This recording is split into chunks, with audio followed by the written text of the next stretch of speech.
Bismillahirrahmanirrahim. Au nom d'Allah, le clément, le très miséricordieux.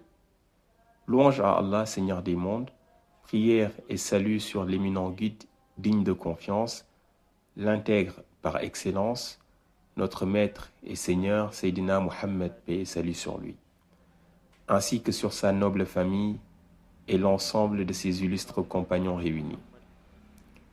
Qu'Allah accorde sa satisfaction à l'isme caché du monde invisible, à la sommité des gnostiques, à l'imam des saints, notre maître et Seigneur, Cheikh Ahmed ibn Muhammad al-Tijani Sherif.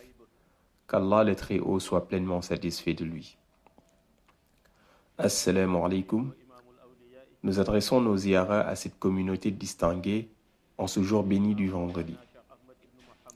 Nous rendons grâce à Allah, celui qui a déclaré dans le Saint-Coran « La in shakartum la azidannakum » Si vous êtes reconnaissant, très certainement, j'augmenterai mes bienfaits pour vous. Nous adressons également notre ziyara à l'illustre et noble messager, le prophète Muhammad, paix et salut sur lui. Celui à qui Allah dit « Wa ma arsalnaka illa rahmatan lil alamin » Nous ne t'avons envoyé qu'en tant que miséricorde pour les univers. Par cette parole divine, Allah signifie au prophète, paix et salut sur lui, que tout ce dont la communauté a besoin, tant pour ce bas monde que pour l'au-delà, ainsi que l'accès à sa miséricorde, et c'est lui qui doit la leur transmettre. Allah affirme encore au prophète, paix et salut sur lui, que si la communauté souhaite réussir, alors il est impératif qu'elle associe le prophète dans toutes leurs activités. C'est pourquoi il est souvent dit que, quelle que soit la sincérité et la bienveillance d'un individu dans l'adoration d'Allah, si le prophète Muhammad, paix et salut sur lui, n'a pas été impliqué, cette piété ne sera pas reconnue dans le haïb, le monde céleste. Sur cette terre, les hommes peuvent témoigner de la bonté et de la bienfaisance d'un serviteur, le qualifiant d'homme généreux. Mais dans le royaume du haïb, toute action qui n'intègre pas le prophète, paix et salut sur lui, ne fait l'objet d'aucun témoignage, ni de reconnaissance des entités célestes. Le prophète Muhammad, paix et salut sur lui, encourage toujours sa communauté à la volonté. C'est ainsi qu'Allah, dans sa sagesse infinie, a pris des bienfaits inestimables pour les gratifier au prophète, paix et salut sur lui, et sa communauté. Parmi ces faveurs sublimes figure la nuit d'Al-Qadr, une nuit dont la grandeur est évoquée dans le Coran par « Inna anzalnahu fi laylatil qadr, wa ma adraka ma laylatul qadr, laylatul qadr hayrun min alfi shahr » Nous l'avons certes révélé durant la nuit d'Al-Qadr, et qui te dira ce qu'est la nuit d'Al-Qadr? La nuit d'Al-Qadr est mieux que 1000 mois. Ces versets à eux seuls suffisent à témoigner de son importance. Si l'on devait attribuer un jour d'anniversaire au Coran, cette nuit en serait la plus légitime, car c'est durant elle que la révélation divine a été descendue. C'est donc en raison des immenses bienfaits qu'Allah a octroyés au prophète Muhammad, paix et salut sur lui, qu'il a situé cette nuit dans un intervalle bien déterminé. En effet, lorsqu'Allah, dans son infinie miséricorde, a voulu accorder sa grâce aux créatures de ce bas monde, il a révélé la nuit d'Al-Qadr. Dans les temps des prophètes précédents, cette nuit existait déjà, mais elle était dissimulée dans l'ensemble de l'année. Celui qui l'a recherché devait donc l'explorer à travers les 365 jours de l'année. Autrement dit, il était niché dans l'intégralité du cycle annuel, et les fidèles devaient l'y scruter.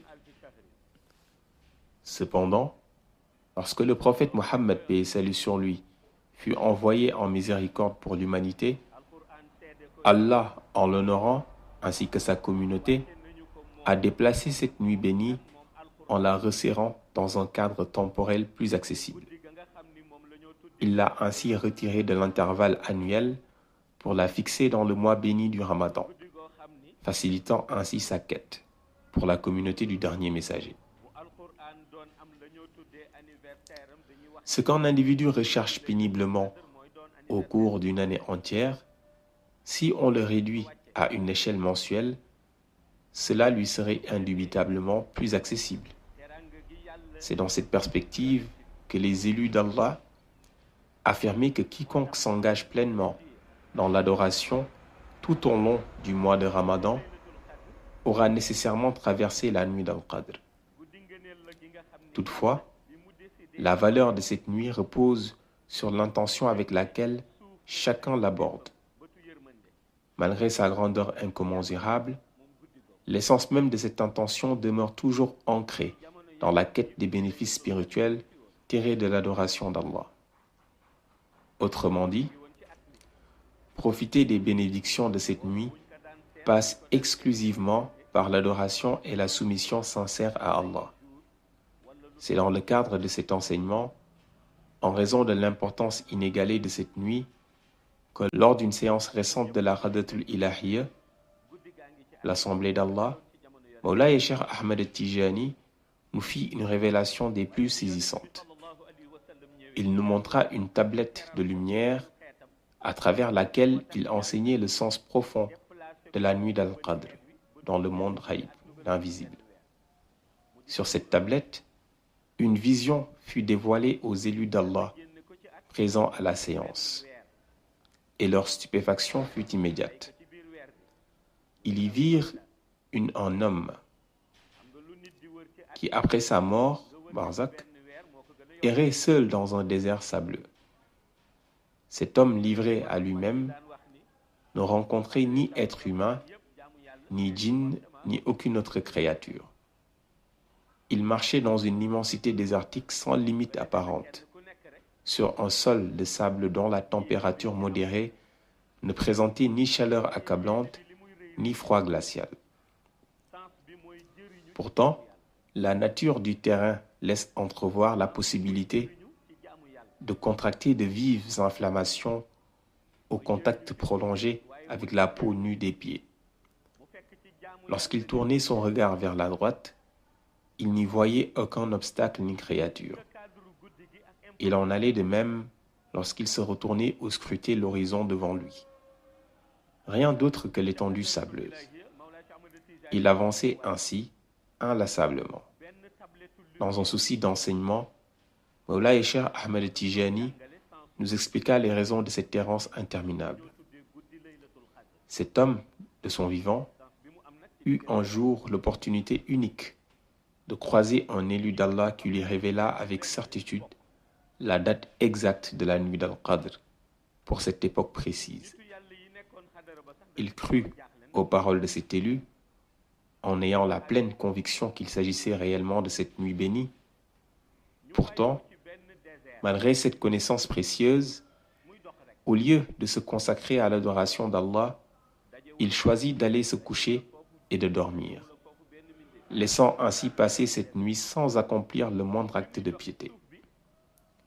Certes, il n'avait commis aucun péché, mais il n'avait non plus récolté aucun bienfait. Or, après sa mort, on lui fit savoir qu'en raison de son comportement négligent envers cette nuit sacrée, il lui manquait des bienfaits essentiels pour bénéficier pleinement de la miséricorde divine.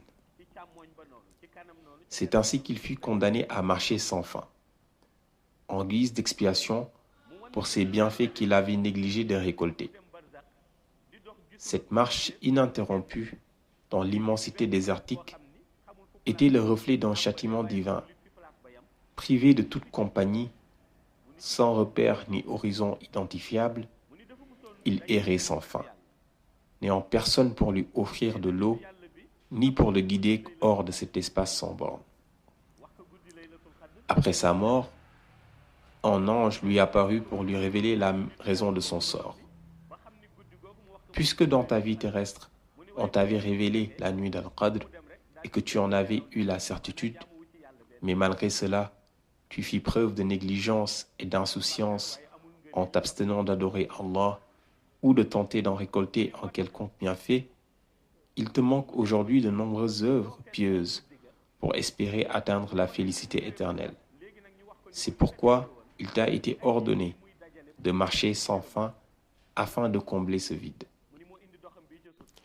Ainsi, Moulay Cheikh Ahmed Tijani voulait nous enseigner une leçon fondamentale. Si cet homme avait, ne serait-ce que prié 2 rakas ou accompli le moindre acte d'adoration durant cette nuit d'Al-Qadr, il aurait récolté dans ce monde terrestre tout ce qu'il tentait désormais d'acquérir à travers son errance punitive. Tel est le message d'une portée inestimable qu'il nous transmit, nous faisant ainsi prendre conscience de l'immense importance de la nuit d'Al-Qadr, mais aussi de la nécessité d'y faire preuve de piété et de bienfaisance, afin d'éviter un tel châtiment dans l'au-delà. La nuit d'Al-Qadr revêt une signification bien plus profonde qu'on ne l'imagine. En effet, au-delà de la Ummah du prophète Mohammed paix et salut sur lui, il existe d'autres nations qui ont précédé son avènement. Pour mieux comprendre cette réalité, prenons une analogie avec l'organisation du monde terrestre. Chaque individu possède une maison, tout comme chaque peuple dispose d'un territoire, et chaque pays impose des lois spécifiques à ceux qui désirent y entrer. Si un étranger souhaite accéder à un pays donné, on lui exigera un visa, faute de quoi il lui sera impossible d'y pénétrer, et pourtant ce monde n'a pas été créé par l'homme, mais par Allah lui-même. Malgré cela, chaque nation établit ses propres frontières, fixe des règles d'immigration et impose même des cartes de séjour à ceux qui y résident temporairement. Cette organisation sociale et politique existe bel et bien qu'elle soit limitée à ce monde éphémère. Cependant, ce que beaucoup ignorent, c'est que cette organisation ne s'étend pas à l'au-delà. Le jour du jugement dernier ne suivra pas ces règles humaines. Ce jour-là, toutes les nations depuis la création de l'humanité jusqu'à la fin des temps seront réunies en un même lieu, sans distinction de territoire ou de frontières. Les peuples des différentes époques, qu'ils aient vécu à l'ère du prophète Nuh, du prophète Isa ibn Maryam ou du prophète Moussa, ou encore ceux appartenant à la nation du prophète Mohammed, paix et salut sur lui, seront rassemblés sans aucune séparation en un seul endroit pour être jugés collectivement par Allah, le souverain suprême. Si nous analysons la situation sous l'angle des nations qui nous ont précédés, nous remarquons une disparité frappante, notamment en termes de durée de vie. Le Coran nous enseigne, à travers le récit du prophète Nuh, qu'il vécut 950 ans parmi son peuple. Or, dans notre époque actuelle, en tant que membre de la Ummah du prophète Mohammed paix et salut sur lui, il est peu probable de voir un être humain atteindre 150 ans.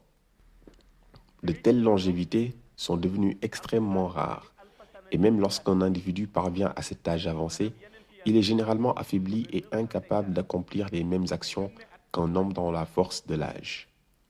Pourtant, à l'époque du prophète Noé, Nuh alayhi salam, un homme pouvait vivre près d'un millénaire, disposant ainsi d'un temps considérable pour accomplir des œuvres pieuses et se rapprocher d'Allah.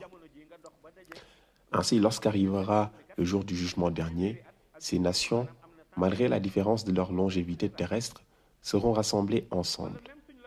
Or, si la communauté du prophète Noé alayhi salam a bénéficié d'une espérance de vie exceptionnellement longue, comment la Ummah du prophète Mohammed paix et salut sur lui, dont la durée de vie est bien plus réduite, pourra-t-elle espérer atteindre un niveau équivalent? C'est précisément en réponse à cette disparité qu'Allah, dans sa sagesse infinie, a accordé à la communauté du prophète Mohammed paix et salut sur lui une bénédiction inestimable, la nuit d'Al-Qadr. À travers cette nuit, Allah a donné aux croyants la possibilité de compenser leur courte durée de vie en multipliant leurs récompenses spirituelles. C'est ainsi que se comprend le verset coranique suivant. Laylatul Qadr khayrun min alfi shahr. La nuit d'Al-Qadr vaut mieux que 1000 mois. C'est pour cette raison qu'Allah dit: j'ai placé dans le mois de Ramadan une nuit bénie, au cours de laquelle, si vous la vivifiez avec dévotion, vous pourriez rattraper l'avantage qu'avaient les peuples antérieurs, comme si vous m'aviez adoré durant 1000 mois. Ainsi, quiconque a la grâce de connaître cette nuit et de la vivifier avec piété, puis de renouveler cette expérience l'année suivante, aura accumulé l'équivalent de 2000 mois d'adoration. Prenons un exemple concret. Si une personne accomplit 2 rakas durant cette nuit bénie, la récompense qui lui est accordée équivaut à celle de 1000 mois de prière. Que dire alors de celui qui, au fil des années, a assisté à plusieurs Laylatul Qadr? L'immensité de ces bienfaits pourrait ainsi permettre d'atteindre une longévité spirituelle comparable à celle des peuples et prophètes des temps anciens. En vérité, l'âge moyen de la communauté islamique est de 63 ans. Tout surplus de vie au-delà de cette limite est un pur bénéfice divin accordé par Allah. À titre de comparaison, le prophète Nuh alayhi salam vécut 950 ans parmi son peuple. Si un individu de cette époque atteignait 150 ans, il le ferait dans un état de vieillissement extrême, l'empêchant de savourer pleinement son existence terrestre.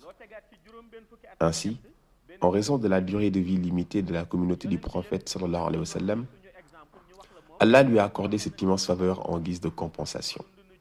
Lorsqu'on évoque Laylatul Qadr et toute la profondeur de son sens, certains pensent qu'elle correspond systématiquement à la 27e nuit du mois de Ramadan, c'est-à-dire la nuit qui suit le 26e jour de jeûne.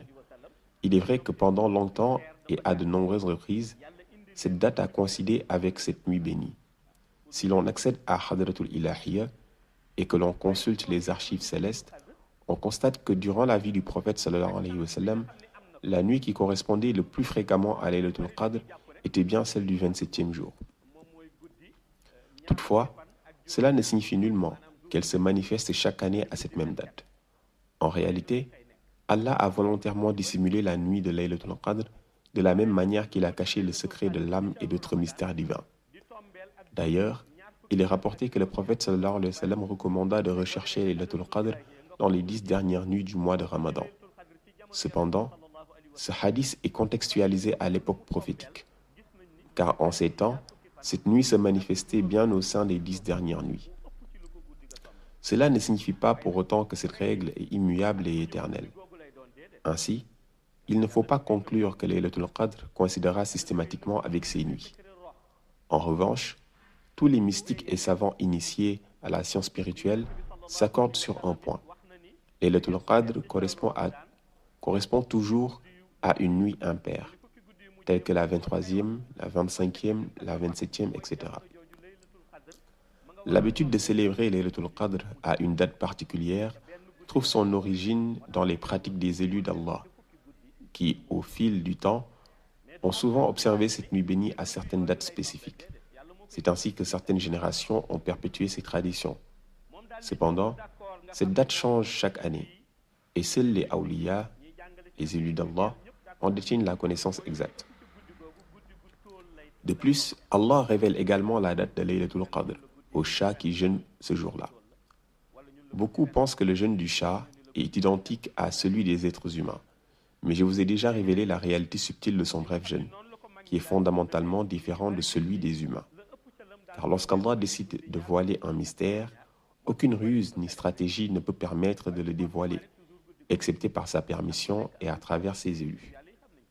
Le véritable sens de Laylatul Qadr réside exclusivement dans l'adoration d'Allah.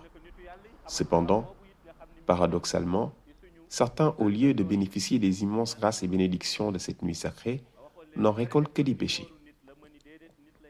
Malgré le fait qu'ils aient abandonné toutes leurs autres occupations pour s'y consacrer, ceci est l'œuvre pernicieuse d'Iblis. En effet, certaines personnes se rassemblent durant cette nuit bénie, non pas pour se plonger dans le zikr et la prière, mais pour médire des autres, engager les débats stériles et se livrer à des discussions vaines jusqu'au petit matin. Or, un tel comportement est dépourvu du moindre intérêt spirituel. Il vaudrait même mieux pour eux de rester chez eux et de dormir plutôt que de sombrer dans ces distractions nocives qui les éloignent du véritable objectif de cette nuit bénie. N'oublions pas qu'Iblis est en perpétuelle activité, et ce depuis qu'il a prêté serment devant Allah subhanahu wa ta'ala de mobiliser tous les moyens possibles pour égarer ceux qui emprunteraient le sentier divin et les entraîner dans les ténèbres de la perdition. Allah lui a alors répondu qu'il aurait effectivement ce pouvoir, excepté sur ses élus qu'il a lui-même protégés. Ainsi, lorsque Iblis perçoit Une personne se préparant à célébrer cette nuit qui pourrait le sauver spirituellement, il mettra tout en œuvre pour le détourner de l'essentiel, qui est l'adoration d'Allah. Il lui tendra des pièges subtils en l'amenant à s'investir dans des activités insignifiantes et futiles, au lieu de profiter de l'immensité des bénédictions divines qui se déversent sur cette année. Cette réalité est observable dans de nombreux quartiers où des espaces sont aménagés pour la célébration de Laylatul Qadr. Pourtant, on y trouve des groupes de personnes qui, au lieu de s'immerger dans le zikr et la prière, s'installent à l'écart pour boire du thé, manger et discuter jusqu'au lever du jour. Or, il serait préférable pour eux de rester chez eux, car celui qui ne participe pas à cette déviation n'encourt aucune faute. C'est dans ce sens que le prophète sallallahu alayhi wa sallam rapporta un jour avoir vu une personne dormir durant le mois de Ramadan et que l'on inscrive pour elle des récompenses et des bienfaits, car pendant son sommeil, sa langue ne médit pas, ses membres ne commettent aucun mal et ses yeux ne se posent sur aucune image interdite. On considère alors qu'il a préservé tous ses membres durant ce mois sacré, raison pour laquelle des mérites lui sont comptés, contrairement aux individus qui troublent et perturbent l'atmosphère de Laylatul Qadr. Ainsi, il serait bien plus avantageux de prier humblement 2 rakas durant cette nuit bénie et d'aller se reposer, plutôt que de se laisser entraîner dans des comportements frivoles et nuisibles. Car ces 2 rakas équivalent à 2000 mois de prière, tandis que ceux qui se laissent distraire par Iblis n'en récoltent que des péchés. Hélas, beaucoup de gens n'accordent pas l'attention nécessaire à ces réalités subtiles, car ils subissent, sans en avoir conscience, l'influence secrète et insidieuse d'Iblis. Durant la nuit bénie de Laylatul Qadr, il arrive que certaines personnes, influencées par les ruses insidieuses de Satan, quittent leur maison au lieu de s'adonner à quelques prières de nawafil ou à un moment de récitation coranique méditative. À la place, elles parcourent les cérémonies religieuses et les mosquées, simplement pour observer ce qui s'y passe. Or, il leur aurait été bien plus profitable de rester chez elles, d'accomplir des actes d'adoration et de consacrer du temps à leur famille, plutôt que de se disperser inutilement dans ces déambulations distrayantes. En effet, l'adoration d'Allah ne doit pas être dictée par nos désirs, mais bien par les recommandations divines. Celui qui souhaite adorer Allah de manière convenable et avec un cœur pur doit s'assurer que la façon dont il l'adore est bien celle qu'il agrée. C'est précisément pour cette raison qu'il n'est nullement impératif de se rassembler dans des mosquées ou de participer à des cérémonies collectives lors de Laylatul Qadr. L'essentiel est que chaque croyant puisse se recueillir paisiblement dans son lieu de prière, en s'abandonnant entièrement aux invocations et aux prières nocturnes. Cependant, pour ceux qui se rassemblent en vue d'accomplir des actes d'adoration collectifs dans un esprit de sincérité, cette tradition est non seulement louable, mais également encouragée.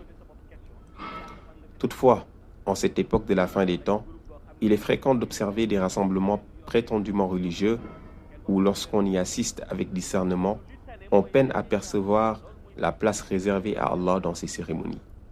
Nombre de ces regroupements sont marqués par des discussions futiles, des médisances et des débats sans intérêt, éloignant les participants de l'objectif spirituel recherché. Or, le véritable sens du rassemblement religieux, tel qu'institué par le prophète sallallahu alayhi wa sallam, réside dans l'unique adoration d'Allah. Tout rassemblement où l'on médite sur Allah, où l'on s'adonne au zikr et à la prière avec sincérité, est un bienfait et une tradition à préserver. Le prophète sallallahu alayhi wa sallam nous a enseigné que celui qui a la grâce d'assister à Laylatul Qadr doit accorder la priorité à ses actes de dévotion personnelle et à son lien avec Allah, car cette nuit est meilleure que 1000 mois en termes de rétribution. Ainsi, le musulman doit se questionner sur les œuvres qu'il pourrait accomplir pour en tirer pleinement profit. On lui fait comprendre que s'il accomplit 2 rakas avec sincérité et qu'Allah les agrée, leur récompense surpassera celle de 1000 mois de prière. De même, une seule séance de récitation coranique, si elle est acceptée, vaudra mieux que 1000 mois de récitation. Il en est de même pour celui qui s'adonne au zikr. Chaque parole prononcée en cette nuit bénie étant multipliée en mérite au-delà de toute estimation humaine. Ainsi, lorsqu'une telle nuit se présente, il ne devrait y avoir aucune place pour la négligence ou la distraction. Tout fidèle soucieux de son salut devrait s'y consacrer entièrement, en exploitant chaque instant pour se rapprocher d'Allah. Chacun peut remplir cette mission individuellement en accomplissant des prières de nawafil et en récitant les sourates du Coran qu'il maîtrise, quelle qu'en soit la longueur. Car, en cette nuit, aucune récitation n'est insignifiante et aucun effort sincère n'est perdu. Serigne Adama Gueye, un homme vertueux, est venu un jour à Médina Cheikh pour me demander de prier pour lui afin qu'il puisse maîtriser le Coran. Lors de notre conversation, je lui ai demandé combien de sourates il maîtrisait. Il m'a répondu humblement, ce n'est pas beaucoup, je ne maîtrise que la Fatiha, la sourate Al-Ikhlas, la sourate Al-Falaq, la sourate An-Nas et quelques autres. Je lui ai répondu qu'il n'était plus nécessaire de continuer à citer. Et je lui ai demandé, n'est-ce pas que tu maîtrises la sourate Al-Ikhlas? Il répondit affirmativement. Je lui rappelle alors que le prophète, paix et salut sur lui, avait révélé que 3 récitations sincères de la sourate Al-Ikhlas équivalent à l'intégralité du Coran en termes de bienfaits. Il est donc impératif que personne ne sous-estime les versets du Coran. Le prophète, paix et salut sur lui, a révélé cette vérité et tout ce qu'il a dit est véridique. Il ne parle pas sous l'effet de la passion, ce n'est rien d'autre qu'une révélation inspirée. Allah étant le maître et l'auteur du Coran, sa parole est donc la vérité absolue.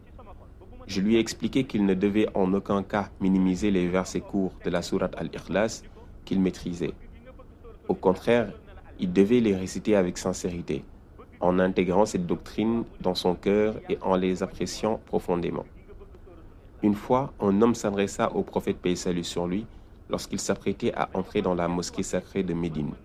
L'homme lui demanda, « Ya Sayyidi, puis-je vous confier un secret afin que vous puissiez en témoigner devant moi ?» Le prophète paix et salut sur lui accorda la permission. L'homme confia alors, « J'aime profondément la sourate Al-Ikhlas dans mon cœur et je voudrais que vous soyez mon témoin. Je l'aime tellement que chaque fois que je la récite, une joie immense m'envahit. » Le prophète paix et salut sur lui posa alors sa main sur sa tête et proclama, « En raison de l'amour que tu portes à la sourate Al-Ikhlas, tu es désormais sauvé de l'enfer.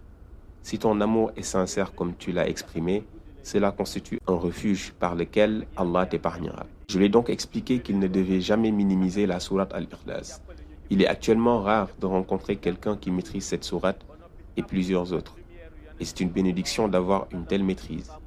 Ce que Dieu attend de nous n'est pas la quantité, mais la sincérité avec laquelle nous pratiquons ce que nous avons appris, que ce soit la sourate Al-Fatiha, Al-Ikhlas, Al-Falaq, Al-Nas, ou toute autre sourate ou verset que l'on maîtrise. En récitant sincèrement ces versets particulièrement durant la nuit de Laylatul Qadr, leurs bienfaits se multiplieront et pourront nous aider à vivifier cette nuit bénie. Nous devons prier avec foi, en sollicitant Allah de nous accorder les bénédictions qui nous permettront de vivre intensément cette nuit, de l'accepter et de nous protéger avec la lumière du prophète Mohammed, paix et salut sur lui, tant dans le monde extérieur, Zahir, que dans l'univers caché, Batin, jusqu'à l'ultime station d'Illiyin. Qu'Allah nous accorde la chance d'être parmi ceux qui vivifient Laylatul Qadr dans la sincérité et la dévotion, et qu'il nous préserve dans sa lumière. Assalamu alaikum wa rahmatullahi ta'ala wa barakatuh.